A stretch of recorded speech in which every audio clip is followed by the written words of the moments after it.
Ms. Rainwater, principal for Liberty High School in Frisco, Texas. Thank you so much for being a part of my show, Heart to Heart with Saima.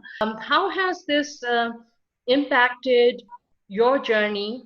Because I know we've all become very creative. We are stepping outside the box and doing different things.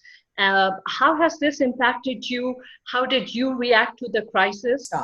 So it very quickly changed the nature of education and traditional education.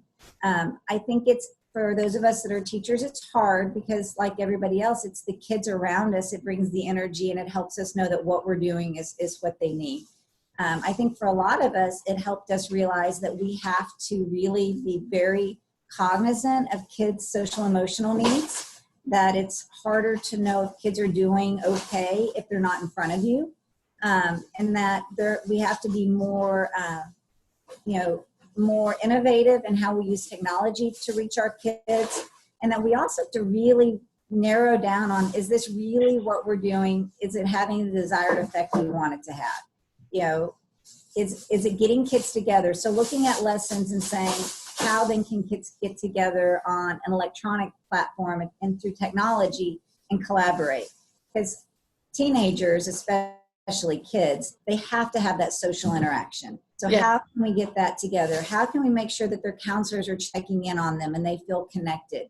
How can we make sure that their clubs that they're involved in or their teams are still creating that safe place? Of social media. And now with this pandemic, kids at home, we are home. There's just this major adjustment that we've had to go through psychologically, emotionally. I know that for me, I think this time has had a healing element. That distance that had been created between me and my children. We have been working on building our relationship, trying to understand each other. But one thing, and this might help people, so I'll share it, that we started to do was every week we have created where we are sitting together at dinner. After dinner, we are dedicating this time where my family sits down and it's like a no judgment zone. Mm-hmm. You can say whatever language you're using, whatever form, whatever words you need to use to express whatever it is that is built up inside of you. You go out and it's such a delight to see families walking together, they're bicycling together, just bonding. This time has given us a chance to just kind of sift through what our priorities really need to be and the essence of being a family.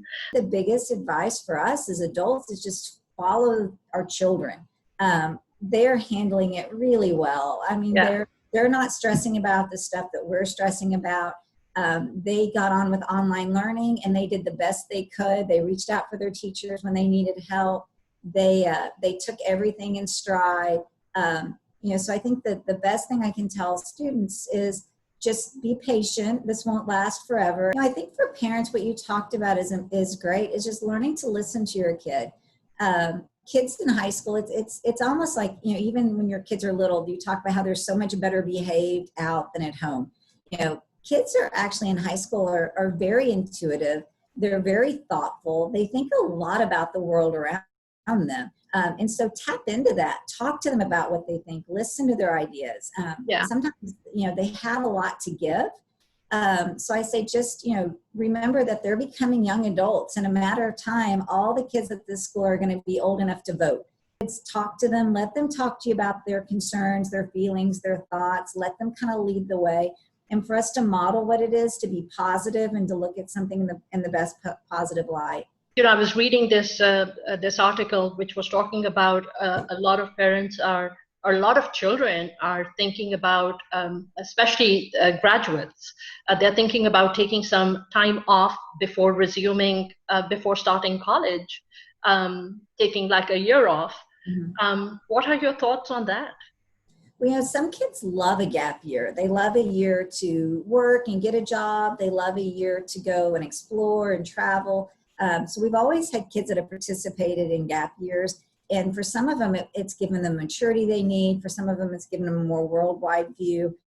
I think it just depends on the kid. It really helped us realize that it's not just a job. It is a place where young adults grow up and get ready to move on, and that's an amazing thing. And it means a lot to know that kids are missing us, that parents are missing us. We are certainly during this creating a better collaborative partnership with parents than ever before.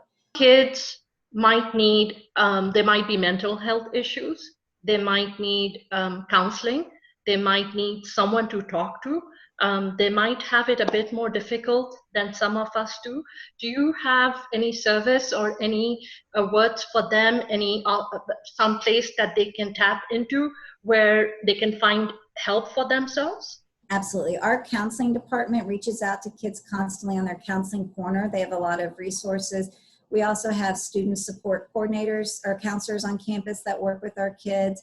I know that they've got some SEL lessons going out this summer on the online platform. Just the biggest thing is if you're struggling, reach out. For kids whose friends are struggling, like we've got a lot of students that reach out to us. The Stop It app is there. Ms. Rainwater, thank you so much for spending this time with me, and really appreciate it. It helps me as a mother to steer the way for my daughter as well. And so thank you so much.